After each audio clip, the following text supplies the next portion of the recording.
అందమైన రంగుల పూలతోట మధ్యలో పసుపు వర్ణం లేని చిన్న సిగ్గుపడే సీతాకోకచిలుక ఉండేది.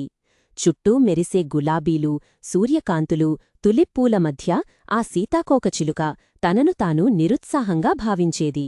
ప్రతిరోజూ పూలు సూర్యకాంతిలో ఆనందంగా ఊగుతూ నర్తించేవి. వాటి రంగులు చాలా ప్రకాశవంతంగా ఉండేవి.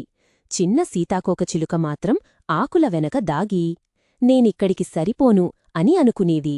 ఒక ఉదయం ఆకాశాన్ని నల్లని మేఘాలు కమ్మేశాయి. తోటలోని ప్రకాశం మెల్లగా మసకబారింది. పూలు వాలిపోయాయి, రంగులు చలించిపోయాయి.